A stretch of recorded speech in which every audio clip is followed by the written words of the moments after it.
大家好，欢迎回到我的频道。今天和大家聊一聊如何在日本找到心仪的房子。主要是分为两个部分。第一个部分是我们人还不在日本，如何去找房。第二个部分是我们已经到了日本，要如何去找房。那人不在日本的话，提前去租房子有好有坏。那好处就是我们到日本之后就能够第一时间有一个落脚点，不用再去住酒店。而且如果说房子还没有定下来的话，后面所有的生活用品也都是没有办法去置办的。那么一般在日本找房最少是需要2周的时间，这样会让自己的移居的进度大大的减缓。当然它的坏处也很明显。那如果说没有办法亲自去看这个房子的话，房子的期望与实际的情况可能是会有一点偏差的。我自己是先租好房子的，主要是我咨询了之前在日本生活过的朋友，他说其实在网上找房和自己去实地去找房差别是不大的。日本的中介相对而言还是比较靠谱的。其实自己去日本找房的话，也不过是网上看看，顶多是最后确定了再去实地看一下。但是这样的周期太长了，至少需要2周的时间。那为什么是需要这么久的时间呢？因为日本租房的手续和流程和中国大陆这边是有很大的区别的。中国的话，基本上租房的有中介，有房东本人，当然还有二房东。无论我们是通过房东本人还是中介，那一般我们是只需要看中房子就当天交钱，当天就可以入住。那日本这边的话，但凡能够找到的租房的渠道，基本上都是中介的渠道，是没有房东直租的。通过中介的一个好处就是可以选择的范围比较大。那么看好一个中介的话，他会给你介绍很多的房子，可以选择的空间也是比较大的。而且中介的价格也是比较透明的，不会存在一些乱收费的一个情况。为了证实这一点的话，我是在不同的租房网站看同一个房源，他们所有的标价都是一模一样的。通过中介租房的一个一般的流程是我们先在网上看好房子，然后联系中介，提供初审的资料，那么一般就是护照、在留卡这些，然后中介联系房东确认一下租不租给外国人。那么如果说房东同意租给外国人的话，就可以进行下一步了。在国内租房的话，房东同意租，那就是可以直接租下来了。但是在日本还不行，我们还需要房屋担保公司。房屋担保公司的作用主要有2个，一个就是担保，万一说租客跑路了，担保公司会付房租给房东。第二个的话就是维护，比如说退租了之后，房屋是需要恢复原貌的，比如说房屋老化、设备的维修啦、深度的清洁啦、地板打蜡啦，这些简单的维修都是由担保公司在做的。另外我们交房租的话，也是直接交给担保公司的。租客和房东其实是没有直接发生关系的。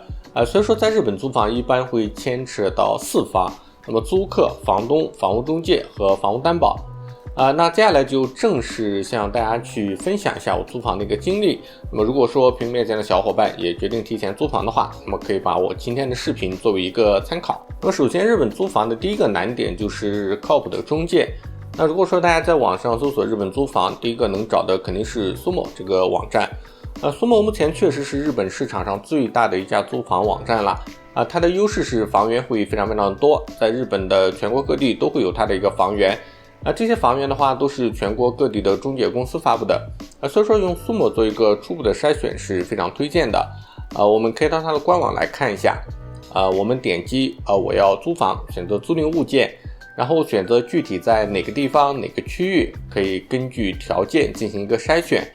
比如说我们可以选择租房的预算是多少钱，距离车站有多远，然后它的户型是什么样的，然后是一户建还是公寓，建筑的年数，这些都是可以进行筛选的。筛选完成之后，我们就可以点击去查看，这些其实都是很简单的。那么因为日语里面有大量的汉字虽然说不会日语的话，意思也能猜对个8、9不离10或者直接就用浏览器把网页翻译成中文就可以了。那么如果看中这一套呢，那么接下来就是需要去咨询了。这里其实就是 Sumo 对外国人不友好的地方了。上面这里有在线咨询，但是回复的效率很低，或者说干脆就没有回复所以说不推荐。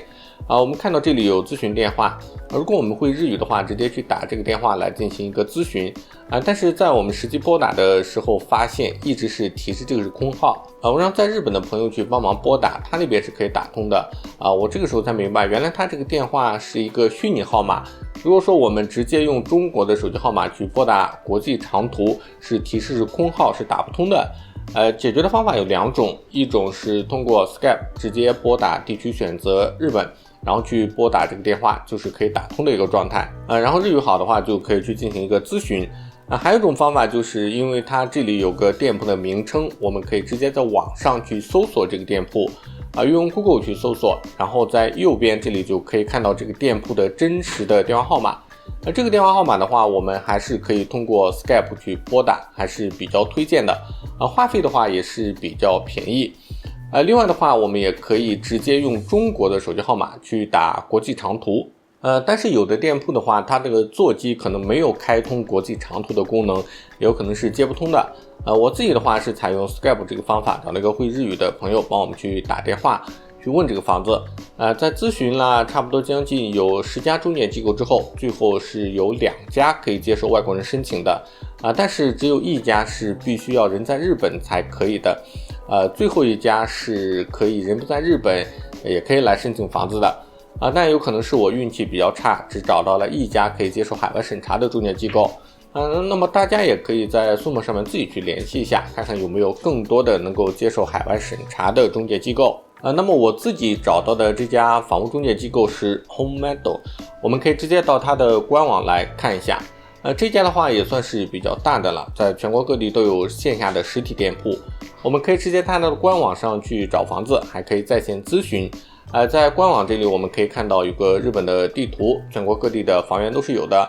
比如说我只要住在东京的房子，就点击东京，然后在这里可以筛选一下自己要居住的区域，然后在左边这里可以去进行一个条件的设定，这里和Sumo其实差不多的。条件设定好了之后，在右边是可以看到对应的一个房源，确定好一个房源之后，点击一下就可以看到它的详情。详情这里的话，首先这边的话是它房屋的一个户型图，还有照片。在右边的话是可以看到房子的一个价格、租金、公寓费，其实就相当于管理费、付金和礼金。付金的话其实就相当于国内的押金，礼金的话就是日本社会特有的，就是你送给房东的见面礼，那个是退不了的。日本租房一般都是付金1个月房租，礼金1个月房租。有的房租可能没有礼金，但是基本上都会有付金的。那如果说没有礼金也没有付金的话，那就需要特别关注一下这个房子有没有什么硬伤。然后就可以看到这个房子在几楼，面积是多少，这些的话大家可以自己去了解一下。再往下面拉的话是家具的情况。一般日本的房子都是没有家具的，然后什么时候可以住。另外的话大家要特别注意一下，就是看一下这个房子的构造。